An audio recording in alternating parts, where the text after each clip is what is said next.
Save किया था ना? मैं सिर्फ इसलिए गया था क्योंकि उसने मुझे कॉल किया, that's it. But listen तो. Save it for someone else. जिंदगी में सेव करना जरूरी है, मगर जब बात पैसों की हो, सिर्फ सेविंग से काम नहीं चलेगा। इक्विटी म्यूचुअल फंड्स में इन्वेस्ट कीजिए और अपने सेविंग्स को आगे बढ़ने का मौका दीजिए। Mutual fund investments are subject to market risks. Read all scheme-related documents carefully.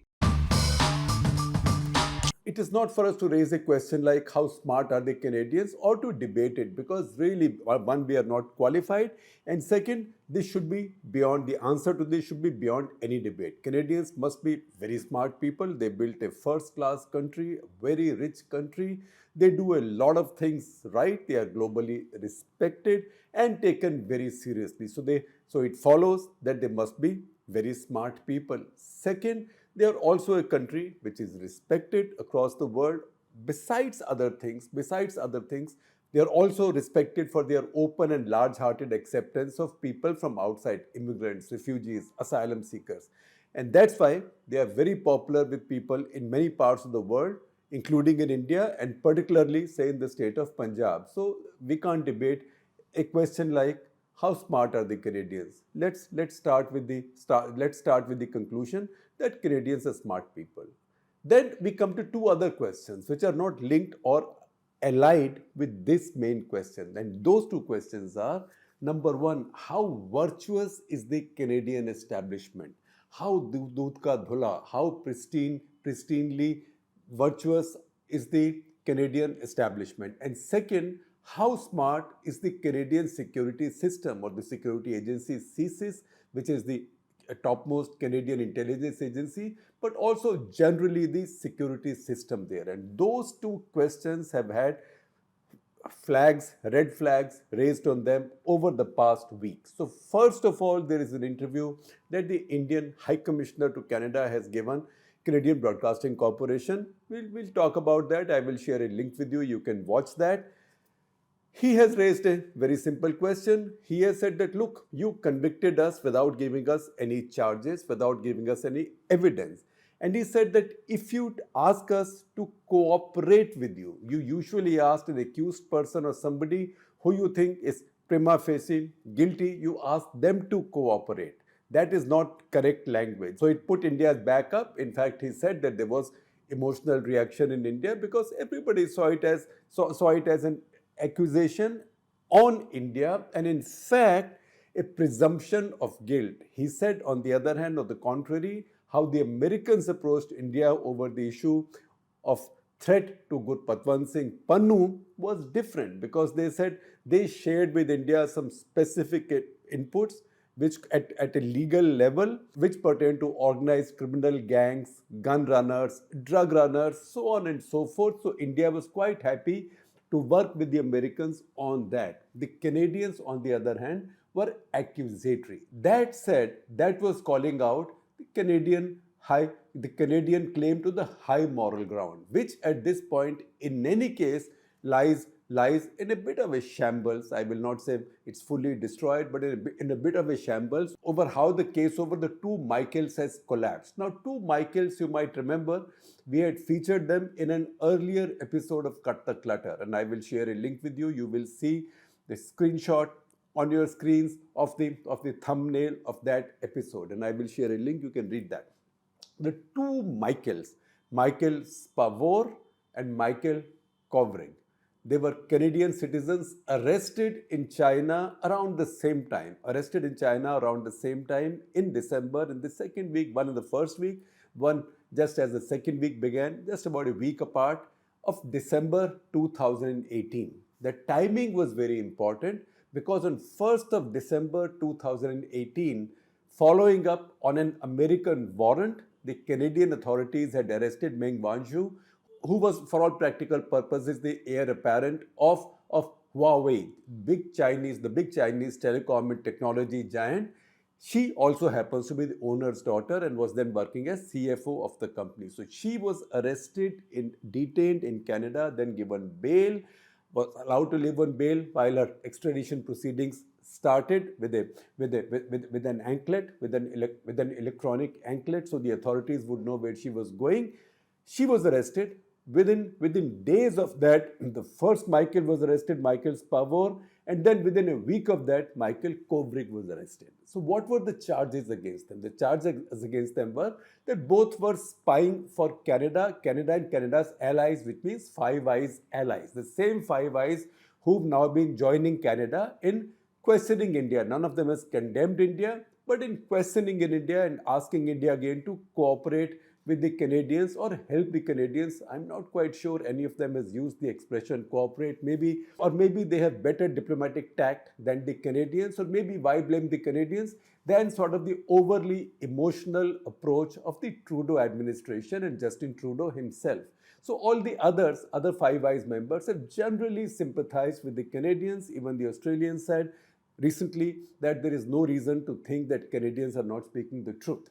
So as the two Michaels were arrested, Canada took the same moral high ground, and they said these were retaliatory arrests.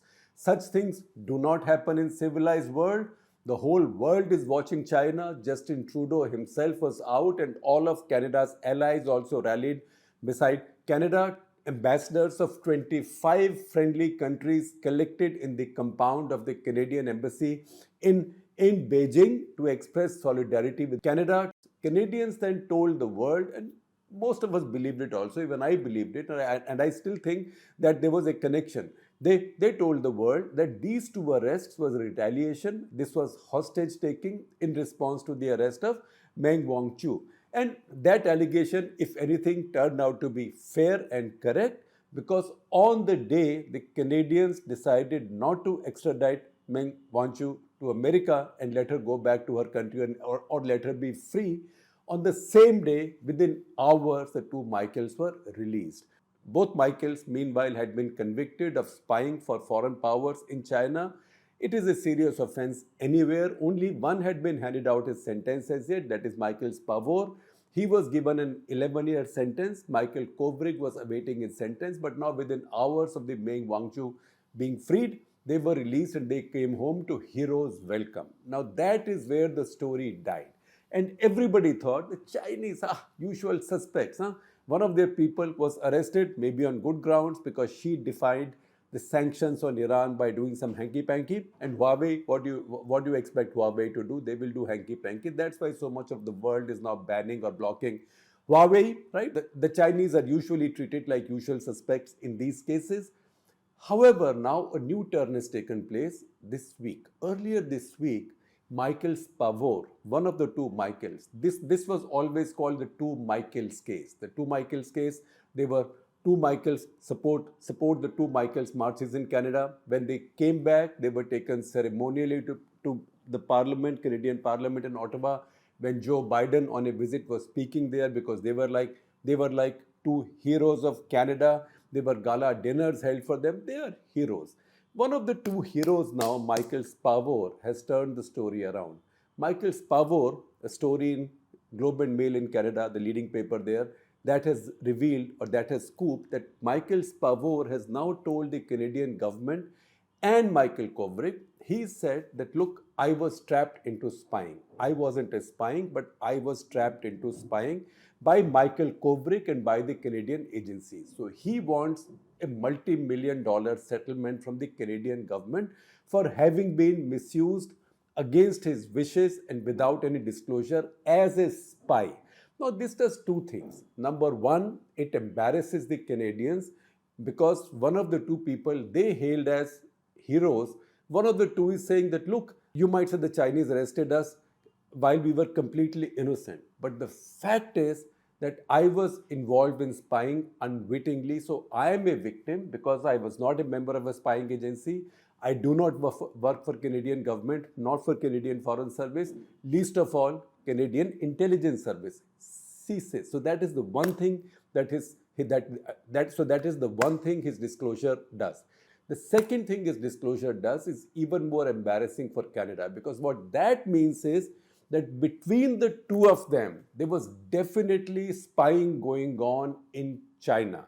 Now, whether Michael Spavor was an innocent victim and Michael Kovrig was the spy, That is a debatable thing. But the fact is that Spavor's statements now say very clearly that there was spying going on. And so the Canadian claim that these two were completely innocent and they had just been picked up while they were doing their usual stuff. They were businessmen doing their usual stuff. They were just picked up by the Chinese as hostages. That now looks increasingly untenable, and that has caused a big credibility loss for the Canadians. And when you see this, then you start also raising a question. Now, obviously, I'm from India, so I can be accused of taking the Indian point of view. But the fact is, for a country whose topmost agencies and whose foreign ministry and whose government at the topmost level, they can talk with such a sense of outrage about this case, which the basis of which is that these two innocent Canadian businessmen were arrested by the Chinese in retaliation for the arrest of Meng Wanzhou, who's the daughter of one of their foremost businessmen and also a senior member of Communist Party of China. That these two were completely innocent, that has got the bottom knocked out of it. I will give you some more details, and before that I will tell you what Global Times. You would expect Global Times now to jubilate and say, we told you so, and also now it is their turn to sound outraged, just as Justin Trudeau was sounding outraged earlier. Now it's the turn of the Chinese to sound even more outraged. So we go back to our favorite publication because that's the only Chinese publication we can read. It's in English. Global Times says in an editorial that the Canadian allegations of the so-called detention of these two Michaels loses all factual basis and becomes a huge lie. Then they say it's very clear that Michael Kovrig was a spy and Michael Spavor was an informant. So what is it that Michael Spavor is saying? We need to understand that very carefully because it's a bit subtle.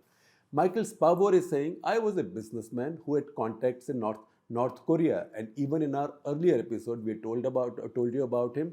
He knows the Korean language. He's among the very few Westerners with contacts in North Korea. Not just that, he's had personal connections with Kim Jong-un, probably the only Westerner to have connections like that. Another fact that wasn't known to us, at least not to me, until this Michael's case came up 2.5 years back, is that Kim Jong-un is also a fan of American basketball.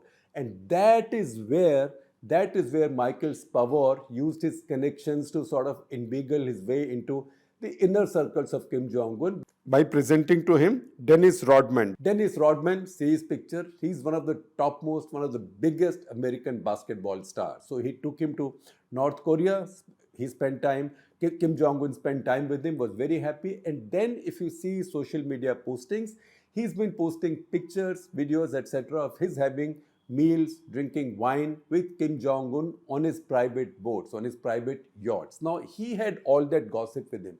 And because he had all that gossip, he said that he was unwittingly sharing it with Michael Kovrig. Just as a fellow Canadian, I was just sharing it for him, not realizing that Michael Kovrig was then further relaying it to the Canadian Intelligence Service and also to the intelligence services of Five Eyes allies of Canada. That becomes a very serious story.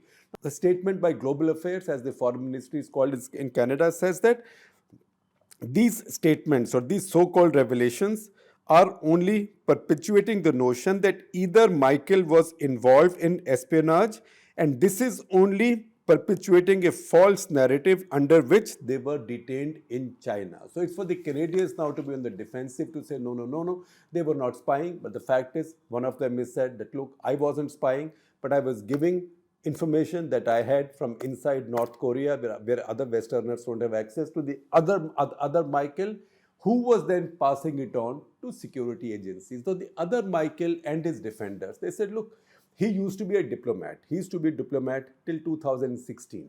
He was a diplomat until then. He served in China. He had diplomatic immunity. Now he had given that up in the sense that he had gone on leave without pay. See how spy fiction novels are constructed. He went on leave without pay and he started working for an NGO or an activist organization called ICJ. ICJ is International Crisis Group, whose agenda in that region was to keep track of North Korea's proliferative activities and to also build activism to prevent North Korea from developing more weapons of mass destruction and missiles. So he was on leave, on unpaid leave from his foreign ministry, but he was in ICG. That's the reason he could be arrested, because immediate question in my mind also was that if he was a diplomat, how could he be arrested by the Chinese? Because he would have his diplomatic immunity. But no, he did not have it now.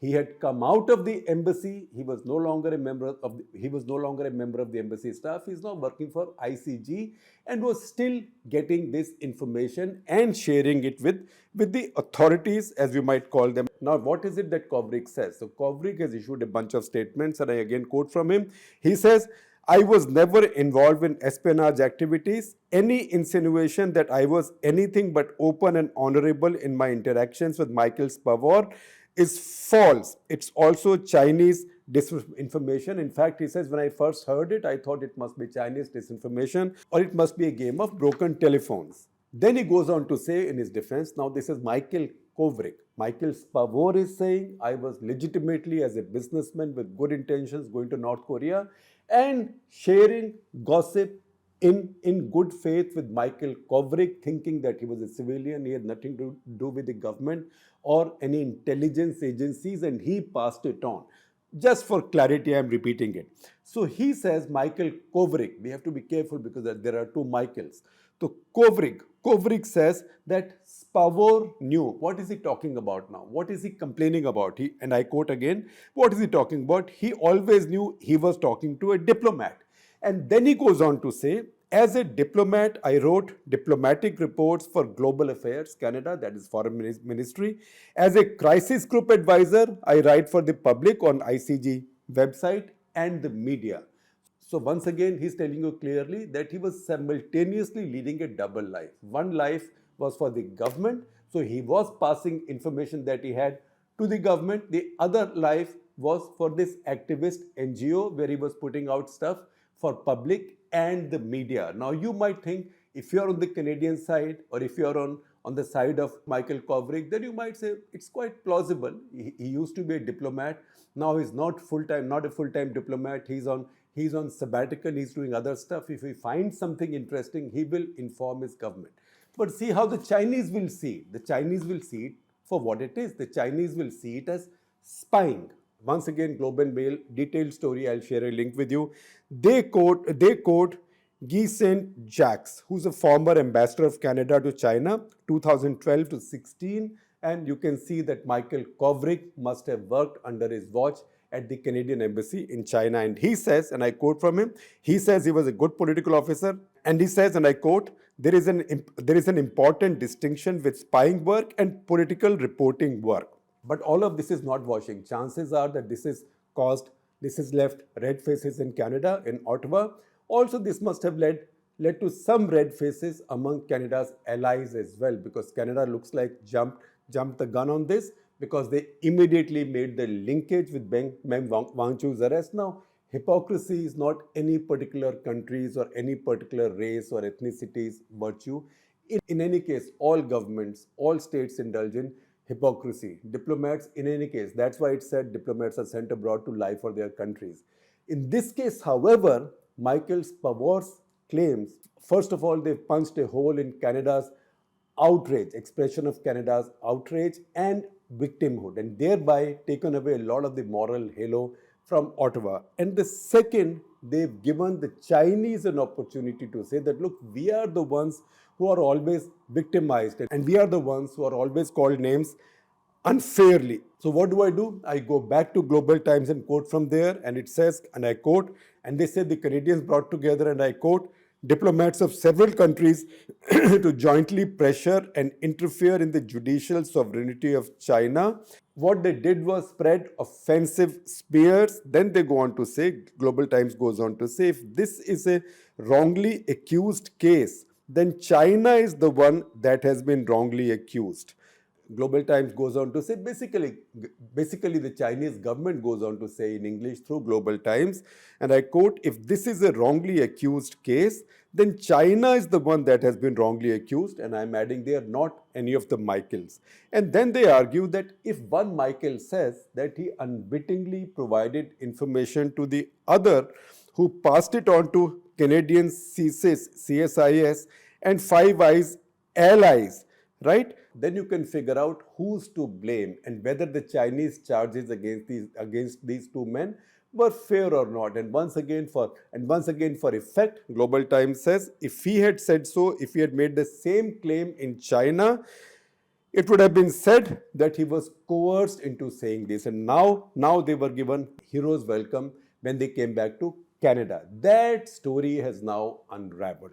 Once again, the Chinese, speaking through Global Times, they say the truth and Canada's story are different. And I quote again, the issue that Canada accuses China of most harshly is actually what it is doing against China, what Canada is doing against China. So Canada should offer a sincere apology to China. And you know what? I would feel rotten if somebody said that it looks like I am using the Chinese situation vis-a-vis Canada to explain the Indian situation vis-a-vis the same country. But the fact is that it's quite evident now that Trudeau administration jumps the gun on these issues. Second, they take the moral high ground when they haven't got any. This Chinese case has completely exposed them, and I suspect I will not be surprised if the Nijjar case also similarly exposes them in the long run. Already you can see the Canadians have piped down on this because so far they haven't produced any evidence. They haven't arrested anybody. They haven't indicted anybody.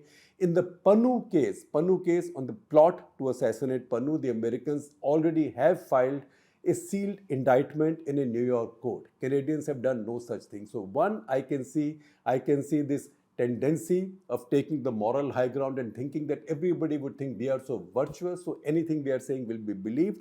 Number two, a sense of immaturity and shooting from the hip instead of being more diplomatic about these things, about these very sensitive issues. And finally, the third, that your agencies and your agents, they indulge in spying and covert activity as any other large powers do.